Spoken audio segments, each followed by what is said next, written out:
Most people think trauma breaks you. What if the real problem is that your brain learned survival too well and never learned how to turn it off? If you've ever wondered why your body reacts before your mind can catch up, this video is for you. People who have endured too much trauma don't live in the past by choice. Their nervous systems learn to stay alert because, at one point, that was the only way to stay safe. In the next few minutes, you'll understand what's really happening inside your brain and body. Why calm feels unfamiliar, why small things trigger big reactions, and why none of this means you are broken. The truth is simple but rarely explained. Trauma doesn't change who you are. It changes how your system predicts danger. And once you see that clearly, healing starts to make sense. Why your brain never learned how to turn the alarm off. Your brain has an alarm system designed to protect you. When danger appears, it activates fast, heart rate increases, muscles tense, attention narrows. For people who endured repeated trauma, that alarm didn't activate once, it activated again and again. Over time, the brain stopped asking, "Is this dangerous?" and switched to, "Assume it is." This is called learned hypervigilance. You walk into a room and scan faces before you relax. You read tone changes instantly. Your body reacts before logic has a chance to step in. Here's the part most people miss. The alarm isn't broken. It's doing exactly what it was trained to do. Modern life keeps triggering this system. Emails, messages, work pressure, social tension. Your brain treats uncertainty like threat because unpredictability once meant danger. The result is exhaustion. Not because you're weak, but because your nervous system never stands down. And once you understand this, a bigger question appears. If your alarm learned fear, can it also learn safety? Why you know you're overreacting, but still can't stop. Many trauma survivors describe a strange experience. They know their reaction is too intense. They know the situation doesn't match the response, and yet their body moves faster than their reasoning. This happens because the part of the brain responsible for logic and control goes offline under stress. When the alarm system senses danger, it overrides rational thinking. The brain chooses speed over accuracy. You might feel like you're watching yourself react from the outside. Your voice changes, your chest tightens, your thoughts scatter. This isn't a lack of self-control, it's a safety shortcut. Self-awareness alone cannot shut this down.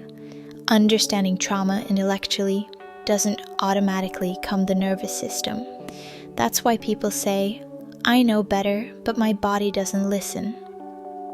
The brain learned that hesitation once carried a cost, so it reacts first and explains later. The real shift begins when regulation replaces reasoning. Because safety is not something you think your way into, it's something your body has to experience. And this leads to an even deeper pattern. What happens when the brain never registers that danger has ended? Why the past feels like it's still happening? For many people who endured too much trauma, memories don't feel distant, they don't feel finished.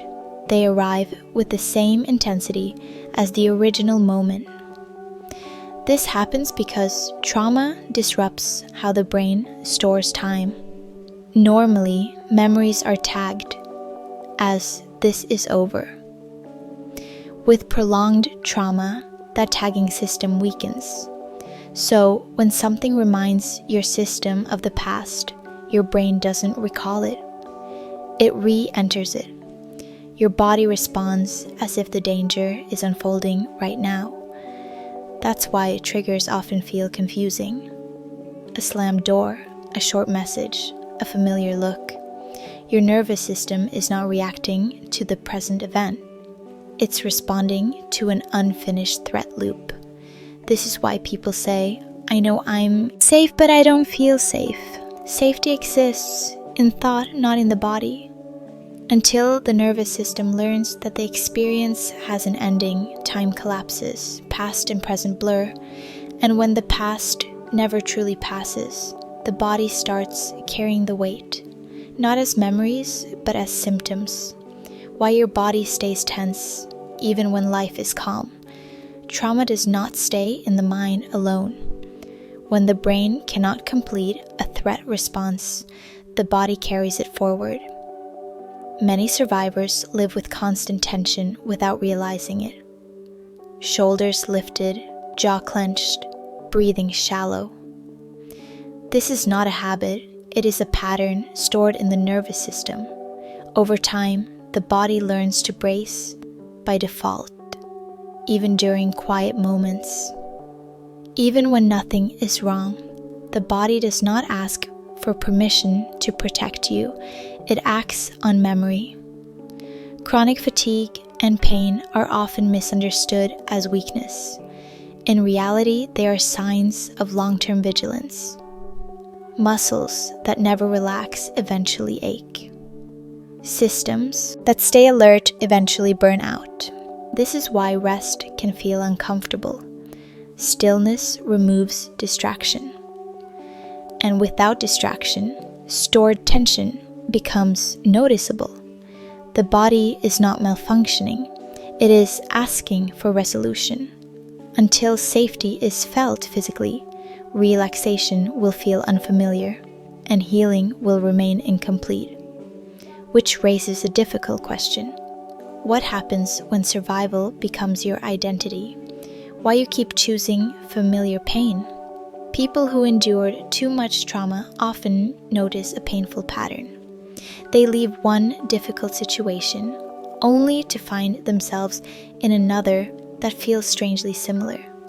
From the outside, this can look like self-sabotage or poor judgment, but the mechanism underneath is very different.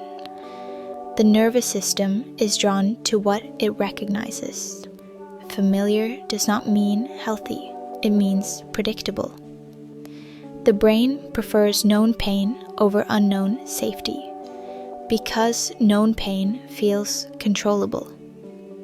This pattern is driven by hope, not self-destruction. A belief forms early on.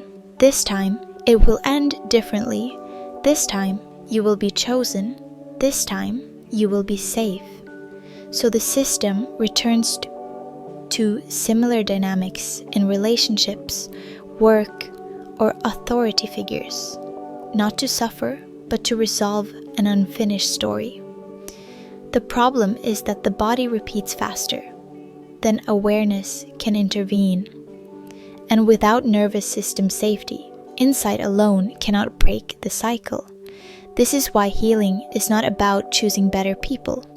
It's about teaching your system that unfamiliar does not mean dangerous. And this leads to one final adaptation that often goes unnoticed. Why achievement becomes a survival strategy. Some trauma survivors respond in a way that looks impressive on the surface. They work harder. They achieve more. They stay productive no matter how exhausted they feel. Achievement becomes proof of safety. If you perform well, you are less likely to be abandoned. If you stay useful, you are less likely to be rejected. This isn't ambition, it's protection. In trauma-trained systems, rest can feel dangerous. Stillness once meant exposure. Slowing down meant losing control. So the nervous system associates movement with survival. Emails get answered late at night. Boundaries blur. Burnout becomes normalized. From the outside, it looks like discipline. Inside, it feels like pressure that never releases. The tragedy is that achievement rarely delivers the safety it promises.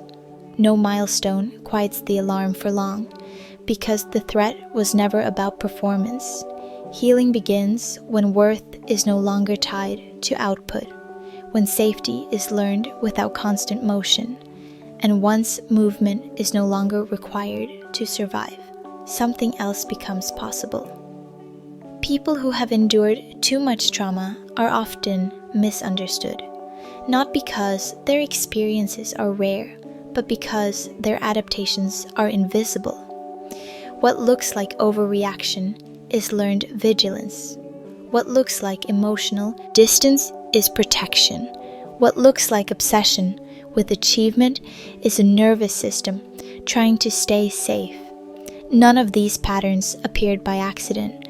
They formed in environments where safety was uncertain and control mattered. The brain adapted, the body followed. The problem begins when those adaptations remain long after the danger has passed. Survival tools start shaping our everyday life. Relationships feel exhausting. Rest feels unfamiliar. Calm feels undeserved.